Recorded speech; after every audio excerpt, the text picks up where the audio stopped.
Assalamualaikum warahmatullahi wabarakatuh. Perkenalkan, nama saya Najwa Haring Tazlila dengan NIM 06101182490007 dari kelas A Indralaya. Pada video kali ini saya akan menjelaskan tentang track pH dan penggunaan indikator. Langsung saja, apa itu track pH? Track pH adalah rentang nilai pH di mana suatu indikator mengalami perubahan warna. Nah, tiap indikator ini punya track pH yang khas, jadi penting memilih indikator yang sesuai dengan pH larutan yang ingin kita ketahui. Adapun contoh track pH pada beberapa indikator. Jadi, beberapa indikator memiliki track pH yang berbeda-beda, yaitu rentang pH di mana indikator tersebut mengalami perubahan warna yang jelas. Misalnya, indikator metil jingga memiliki track pH antara 3,1 hingga 4,4, di mana warnanya berubah dari merah pada suasana asam menjadi kuning saat pH mulai mendekati netral. Bromtimol biru yang memiliki track pH antara 6,0 hingga 7,6. Dalam rentang ini, warnanya berubah dari kuning menjadi biru karena trayeknya mendekati pH netral. Indikator PP menunjukkan perubahan warna dari tidak berwarna menjadi merah muda pada trayek pH 8,2 hingga 10,0.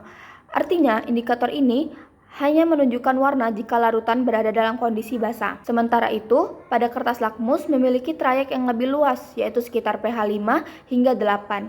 Warnanya berubah dari merah dalam larutan asam menjadi biru pada larutan basah. Kemudian, mengapa trayek pH itu penting?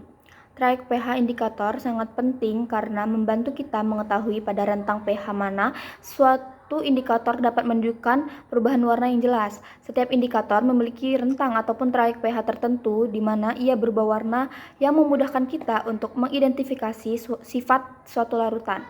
Apakah itu asam, netral, ataupun basa. Pemilihan indikator yang tepat sesuai dengan trayek pH akan memudahkan kita dalam melakukan eksperimen kimia, seperti titrasi ataupun pengujian pH larutan, sehingga hasil yang diperoleh lebih akurat. Dan selanjutnya ada contoh pemilihan indikator. Jadi, untuk menentukan indikator yang tepat, kita harus menyesuaikannya dengan pH larutan. Misalnya, jika kita mempunyai larutan dengan pH 3, maka indikator yang cocok digunakan adalah metil jingga, karena metil jingga berubah warna pada pH sekitar 3-4. Sedangkan, jika larutan memiliki pH 9, maka indikator yang tepat adalah phenolphthalein, karena indikator ini berubah warna pada pH di atas 8 menunjukkan suasana basah. Jadi, pemilihan indikator bergantung pada track pH-nya agar perubahan warna terlihat jelas dan baiklah, selanjutnya saya akan berikan satu contoh soal. Jika kamu menguji 4 sampel larutan menggunakan beberapa indikator, yaitu metil orange, metil merah, bromtimol biru, dan phenolphthalein. Hasil pengamatan menunjukkan larutan berwarna merah dengan indikator metil merah, kuning dengan indikator bromtimol biru, dan tidak berwarna dengan indikator PP. Berdasarkan data tersebut, tentukan perkiraan pH larutan dan jelaskan alasannya. Yang pertama, kita lihat hasil warna dari masing-masing indikator. Metil orange menghasilkan warna merah, artinya pH larutan kurang dari 3,1. Metil merah juga berwarna merah, berarti pH-nya di bawah 4,4.